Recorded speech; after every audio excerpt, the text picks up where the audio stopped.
there's a lot of groups that are here tonight that help make this happen. So Sierra Club, Appalachian Voices, Rental is here, Citizens Climate Lobby. So many great partners in this community that are here tonight. It's really important day. Tomorrow is technically the last day of COP21. And basically we've been working really hard for years and years to get to this point. We're looking for a really big climate deal, a climate accord in Paris. And there's folks mobilizing all across the world, hoping that our world leaders come up with something big. But no matter what happens there in the next couple of days, we need to fight here at home in Virginia to protect our coast from sea level rise, to put a price on carbon, to stop the infrastructure that's being built here, stop the pipeline, stop the fracking. But a bunch of folks are going to talk about that tonight. I think we're also going to show a couple videos of Virginians that are in Paris right now. Glenn Bessa, Laura Cross, and Diana J. all did a video for us, so we're going to watch that. And then we're going to hear from a bunch of other folks that are on the front lines of climate here in Virginia. So I think we're going to go ahead and show a quick video of Glenn Bessa, Virginia Director of Sierra Club. Thank you for all the organizing that you're doing in Virginia. Thank you for all the work that you've been doing for so long. And thank you for being a part of this amazing organization.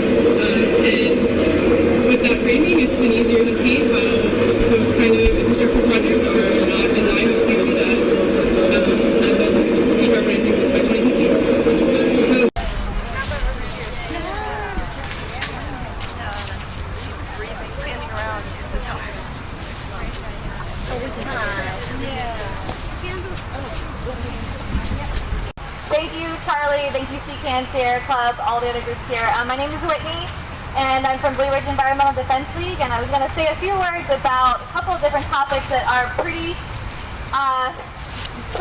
immediate. One is very immediate, and one is maybe happening, probably, hopefully not, but in the next year or so that we are trying to look at. So we know that fracking sucks. We all know that. I don't have to tell you all that. And even the governor knows that it's a bad thing. I wanted to just briefly touch on the topic of fracking in Virginia. It's being used to justify the pipelines that are coming through our state. The governor has said, well, the fracking isn't happening here. And that's true to a certain degree. The fracking, the gas that would be coming through the Atlantic Coast Pipeline and the Mountain Valley Pipeline, should they be built, that natural gas is coming from West Virginia, and it's coming from our neighbors up there. And of course we've all probably heard of all of the horrible things that are happening to communities because of the fracking there. But it's not entirely true that we don't have fracking in Virginia. We do. We have fracking in Southwest Virginia. It's been destroying communities already in Dickinson County and Buchanan County. But what I wanted to share with people and kind of put on people's radar for the future is the potential risk of fracking in the Middle Peninsula and the Northern Neck. Right now there's a company, a Texas-based company called Shore Exploration, that has leased 84,000 acres of land in the Middle Peninsula and the Northern Neck for fracking. They've done drilling there, exploratory drilling there before in the past, but it wasn't viable. They didn't have the horizontal drilling techniques that they have now, and now it's with these pipelines, being proposed. We know that if these pipelines get built, that's just going to be more justification for the industry to have more fracking, and they are looking at this area that is just east of Richmond, just east of Fredericksburg and Richmond, for this potential fracking.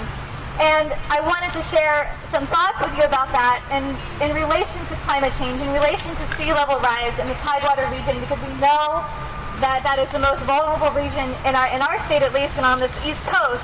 And one of the reasons is not just because the glaciers are melting, but it's because of that thing called land subsidence. And that happens when you have extreme pumping of groundwater from aquifers. The Taylorsville Basin is the area that these companies are looking to drill in. It happens to lie right beneath the Potomac aquifer. And where do you think they'll be getting that water to drill for fracking if it happens in the Taylorsville Basin? They're going to be getting that water from the Potomac aquifer. And it stuns me that this issue, if it happens in Tidewater, is going to be a situation of cascading and interweaving effects of groundwater pumping for the extreme amount of water that it takes to frack. That's just going to create more land subsidence. We're going to have our land sinking even more in Norfolk and Virginia Beach because of that. That's going to be putting more greenhouse gas emissions into the air and creating more sea level rise, and it's just a situation that will be fraught with risk should it happen. It already is a nightmare, but it would be an absolute nightmare situation in Tidewater, Virginia, and in those areas. So I'm hoping that, we've got a lot of movement happening against fracking in this country. We've seen it happen in New York, where we've had grassroots organizing happen and really pressuring the politicians in that state. We've seen it happen in Maryland. We're seeing many localities in North Carolina even that are passing moratoriums left and right in their counties. And we have a friendly attorney general right now who has said that localities can pass moratoriums. They can actually take their own stance in their counties to say we don't want fracking here. And we've actually had a couple of counties in Virginia that have already done that. Rockingham County and also Matthews County, which is on the Middle Peninsula, or actually I think they might be Northern Neck. But even though they're not one of the counties that are being looked at for fracking by this Texas exploration company, they have already passed a resolution to say, to ask the state to restrict fracking from happening in near aquifers that are sole water drinking sources for their people. So it's happening now, and I'm hoping that we will see more of that, because if we can get a movement happening in Virginia this year in 2016 in localities, then we can bring it here to Richmond and we can tell them that we want a ban on fracking in the state of Virginia. That would be awesome, I think. Yeah.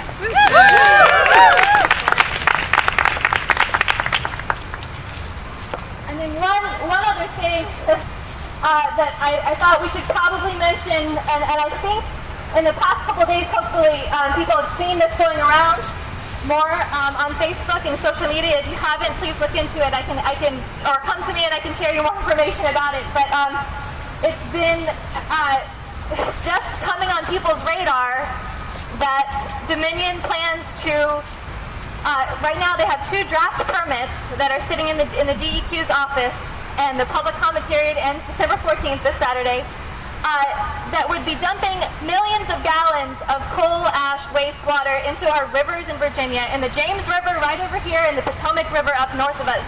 And it's absurd. It's absolutely absurd. When we know that coal is dirty, but when it's dirty and it continues to be dirty even years after they have closed these coal plants. I mean, that's a big victory to be closing these coal plants. But there's still a problem, and the problem is coal ash. And dumping wastewater into our rivers, why would we want that? Do we want that? No! And this is just the first step. Just so that people know, there will be two stages to this cleanup problem, or this cleanup process. And I would, if I could, put quotations around the cleanup part of that. But this is just the first step. They dewater these coal ash ponds that have been sitting at their coal plants for years now. They've been leaking into people's groundwater. I just spoke with a couple the other day who live near the Bremo Bluff plant in Fluvanna, where they're going to be planning on dumping this wastewater. They already have a potentially contaminated well with hexavalent chromium-6. They have illnesses, they have issues. It's the stuff that you see in movies, and it's happening here in Virginia. It's happening because of Dominion. And I'm hoping we can generate some buzz, more and more buzz around that, because people love the James River. They are passionate about the James River, and they are saying, do not dump in our river. And then if anyone wants the information for where to send in comments to the DEQ about the coal ash wastewater situation, I have those for you here. Beverly Carver and Susan Maffert at DEQ. I've got phone numbers and emails for them. It's really, really important that we send those comments and those emails in. And then on January 14th, they're going to be voting on these two permits. They're going to be having the State Water Control Board will be voting on those two. So we're going to be keeping a lookout on that date as well. So put that on your calendar. I think it would be awesome to have people come to that meeting and really make a statement about this, because we know that coal is dirty, and this is the kind of thing that would be, if they dump this in our rivers, it would be around for another 100 years, and we want to go 100% renewable. We don't want to be dealing with the effects of fossil fuels for another 100 years after that. So thank you very much, everyone, and I'm so glad that everyone's here to do this tonight. And now it's really beautiful, all these lights. I am the Richmond organizer with the Virginia Sierra Club. And I am Amy P. She's our amazing intern with the Sierra Club. We love interns! So we'll just do a few chants with you guys. The first one is one that they've actually been saying throughout this whole time during the talks in Paris. And it really speaks to trying to raise our ambitions. So this one is 1.5 to stay alive. Everybody hear that? 1.5 to stay alive. Are we ready? 1.5 to stay alive! 1.5 to stay alive! 1.5 to stay alive! 1.5 to stay alive!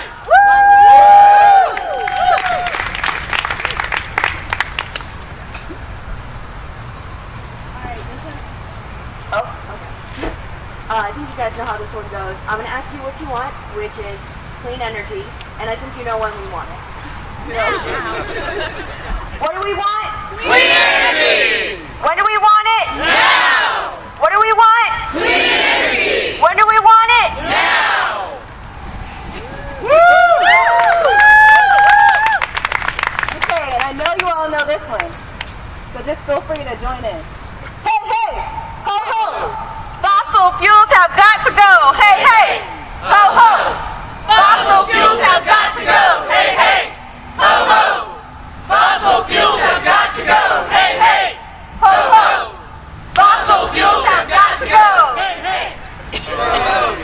Fossil fuels have got to go! Hey, hey! Ho, ho! Fossil fuels have got to go!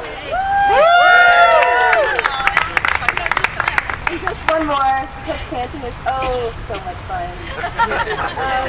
Okay, show me what democracy looks like. This is what democracy looks like! Show me what democracy looks like. This is what democracy looks like! Show me what democracy looks like. This is what democracy looks like! Show me what democracy looks like. This is what democracy looks like! Big round, big cheers. Thank you all. Thanks, everyone.